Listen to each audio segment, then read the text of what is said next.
घातलेली आहे आणि आमची कांचन पण बाहेरची नाही, आमची कुलांचीच घरची म्हणजे घरची झालेली आहे. त्याच्यामुळे काही जण म्हणतात बाहेरचे आता 40 वर्ष झाली तर बाहेरचे म्हणतात. राव काय आता म्हणायचं. आता तुमच्या घरातल्या सुनेला तुम्ही बाहेरचे म्हणाल का रे? बघा आता तुम्हाला पटते का बघा बाबा, आपलं काय नाही. हे जे काही चालले भावनिक कशाला मुद्दा करताय. आज सगळे तुमच्या घरात पण एखादी व्यक्ती वयस्कर झाल्यावर पोराच्या हातात देते ना धंदा का नाही देत?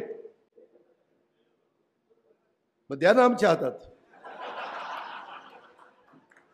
नाही मी खोटं नाही बोलत, मी खरंच सांगतोय. कारण काही जण भावनिक करतात. भावनिक मुद्दा नाहीये हा, तुमच्या पुढच्या पिढीच्या भवितव्याचा प्रश्न आहे. उद्याच्याला केंद्रामध्ये मोदी साहेब असतील आणि जर टाटानी नाही ऐकलं, एक मोदी साहेबांचा फोन किंवा अमित भाईंचा फोन गेला की टाटा सरळ होईल. नाही नाही सर सर देतो सर देतो सर देतो जी सर असं असतं. सोनारांनी कान टोचायचे असतात. कुणी कान टोचले की दुखते, लय दुखते. स्वराने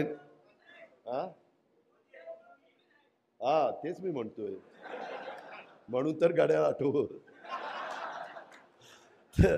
तर त्याच्यामुळं नेहमी आपलं भाजपचं कमळ असायचं.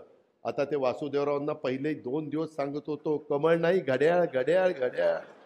मी आता मशीनवर त्यांच्याकडनं गिरून घेणार आहे. आज तर बाबा लय खुश झालाय, नातवंड झालंय. पेढे काही आणले नाही, नुसतं तोंडीच सांगितलं नातू झाला. अरे पेढा दे. तर अशा पद्धतीनं एकंदरीत हे सगळं चाललेलं आहे. मी थोडंसं हलकं फुलकं राहावं म्हणून हे बोलतोय. परंतु मित्रांनो, मी फार सिरियस आहे. राहुल पण फार सिरियस आहे.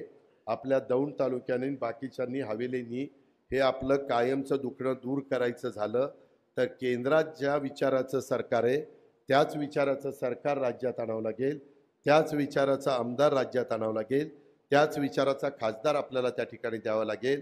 ह्या संदर्भामध्ये आपल्याला आपला फायदा उठवायचा आहे. मागं जे काही झालं गेलं, गंगेला मिळालं. किती उकिरडा उकरत बसला तरी त्याच्यातनं कचराच बाहेर निघणार आहे. आपण शब्दाचे पक्के आहोत. त्याच्यामध्ये मागं वेगवेगळ्या काळामध्ये वेगवेगळ्या घटना घडल्यात, त्याचा मी पण साक्षीदार आहे. परंतु इथून पुढच्या काळामध्ये आपण एक समंजस भूमिका घेऊन भारताचा सर्वांगीण विकास, महाराष्ट्राचा सर्वांगीण विकास, माझ्या दौंड तालुक्याचा सर्वांगीण विकास हे ध्येय डोळ्यासमोर ठेवून आपण त्या ठिकाणी पुढे जाण्याचा निर्णय घेतला.